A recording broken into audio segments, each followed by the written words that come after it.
Cuy, mungkin kalian udah pada tahu nih kalau yang megang franchise warung sedunia adalah keluarga dari Madura. Dan yang punya rumah makan Padang udah pasti dari keluarga Padang. Tapi lu udah pada tahu belum nih siapa keluarga yang megang dunia? Hah? Dunia? Nah kan? Belum pada tahu kan?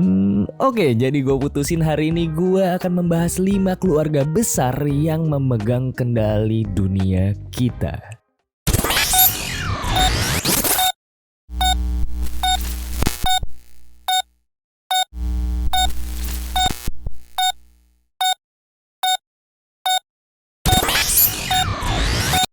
Keluarga Rothschild.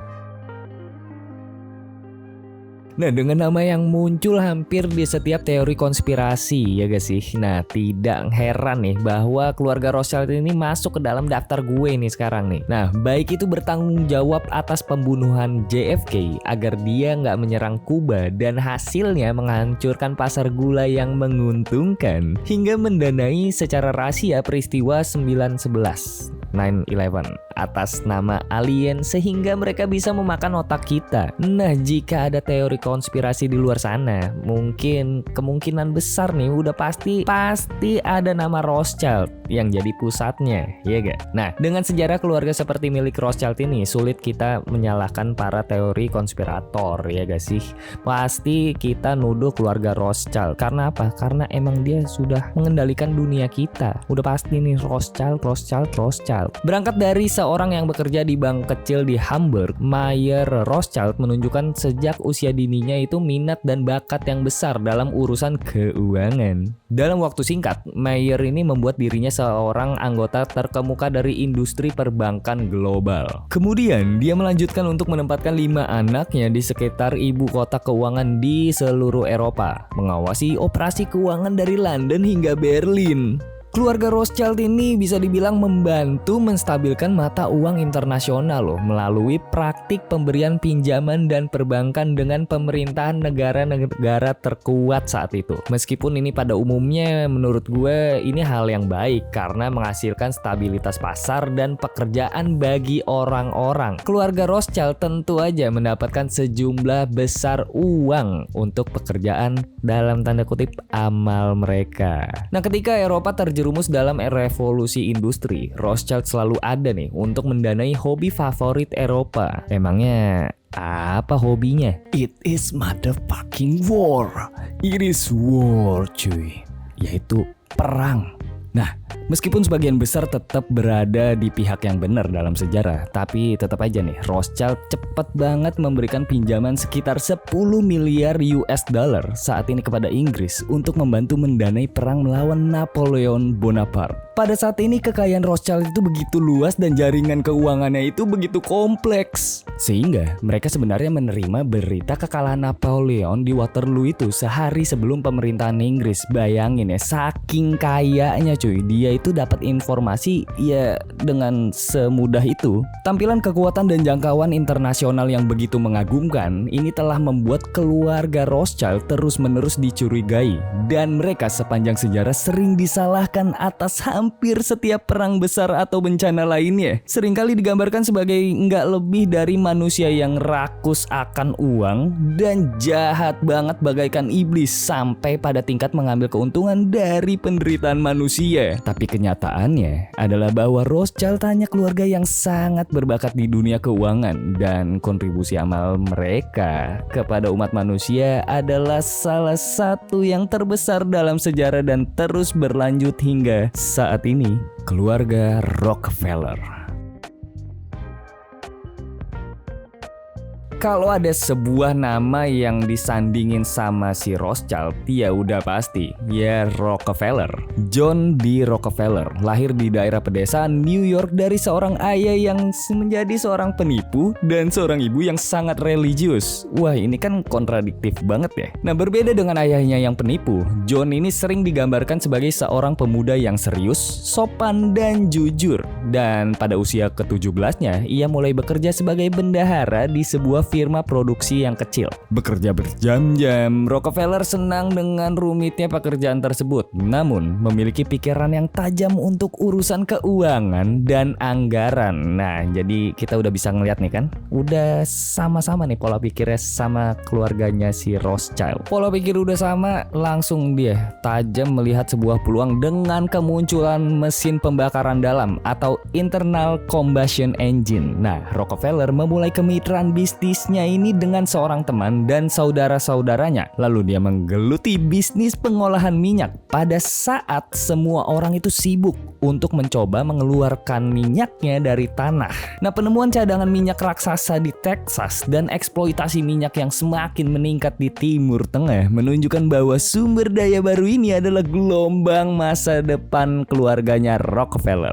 Bisa kita bilang ini adalah sebuah emas hitam. Ya, minyak ini telah dilirik banyak banget oleh pengusaha seluruh dunia, perusahaan-perusahaan besar di seluruh dunia, dan pengeboran di seluruh dunia. Tetapi kebutuhan yang semakin mendesak untuk pengolahan minyak ini tetap aja belum terpenuhi. Dan disinilah peran keluarga Rockefeller dimulai. Dengan didirikannya Standard Oil pada tahun 1870, kekayaan Rockefeller ini melejit meledak, boom! Dan dia terus mengendalikan 90% pipa minyak dan kilang minyak di Amerika. Tapi sayangnya, setelah monopoli keluarganya ini dipecah oleh Undang-Undang Anti Monopoli pada tahun 1911, Rockefeller terus memegang sebagian besar industri produksi minyak nasional. Pada saat kematiannya pada tahun 1937, John D. Rockefeller dinilai seharga 340 miliar dolar dalam nilai saat ini, atau 4 kali lipat lebih besar dari Bill Gates loh kekayaannya. Gila. Keluarga Morgan. Lahir dari seorang bankir, ya tidak mengherankan bahwa John Pierpont Morgan akan mengikuti jejak ayahnya dan menjadi seorang bankir. Wait, tunggu. Dari tadi nih kita ngomonginnya itu selalu bankir. Ya, selalu berhubungannya dengan keuangan gitu. Apa gue jadi bankir aja ya biar bisa ngendalin dunia. Tapi dia ini nggak seperti ayahnya yang hanya seorang bankir biasa. Nah, John ini akan mendirikan salah satu lembaga keuangan terpenting yang ada di dunia yang bernama JP Morgan and Company. Selama kepanikan pada tahun 1893 terkait aliran emas berlebih Amerika Serikat ke negara-negara asing, ekonomi Amerika Serikat tampaknya akan anjlok nih. Tapi di saat-saat sulit ini, John melihat peluang yang gak dilihat sama orang-orang lain. Dengan membentuk sindikat bankir yang termasuk Rothschild, juga Morgan menggunakan obligasi Amerika Serikat untuk membeli kembali emas dari investor asing, sehingga mengembalikan kepercayaan masyarakat terhadap dolar dan menstabilkan ekonominya. Namun, pertukaran emas dan obligasi ini memungkinkan Morgan untuk secara efektif mengendalikan pasokan emas Amerika Serikat, yang memungkinkannya mendanai pembentukan US Steel dan General Electric sambil membeli semua pesaing efektif, mengambil alih dua sektor keuangan paling penting di seluruh negeri. Iya, baja dan listrik. Kontrol Morgan atas pasokan emas negara pada saat ekonomi nasional dan ya juga sebagian besar ekonomi global. Nah, terikat pada standar emas, memungkinkan Morgan memanipulasi ekonomi untuk menaikkan atau menurunkan nilai dolar dan harga konsumen. Bayangin ini kontrol keuangan dunia ada di tangan dia ini. Kan gila ini. Keluarga DuPont.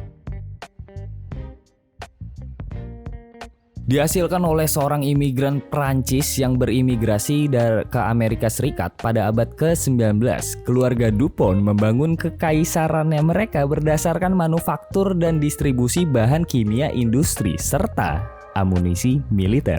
Yang pada awalnya mendirikan bisnis keluarga sebagai produsen bubuk mesiu aja, keluarga DuPont dengan cepat menjadi pemasok bubuk mesiu terbesar untuk militer Amerika Serikat dan kemudian mulai menciptakan bom dinamit dalam proporsi industri. Ya kayak keluarga-keluarga kuat lainnya yang suka memonopoli pasar. Nah, monopoli yang dihasilkan oleh DuPont ini dipecahin pada awal abad ke-20 berdasarkan Undang-Undang mengganti monopolinya Sherman. Tapi tetap aja keluarga ini kan udah kaya banget ya. Dia tetap berhasil tuh mempertahankan pangsa pasar besar dalam industri amunisi global dan telah menyuplai hampir 40% dari semua amunisi yang digunakan oleh pasukan sekutu selama Perang Dunia Pertama.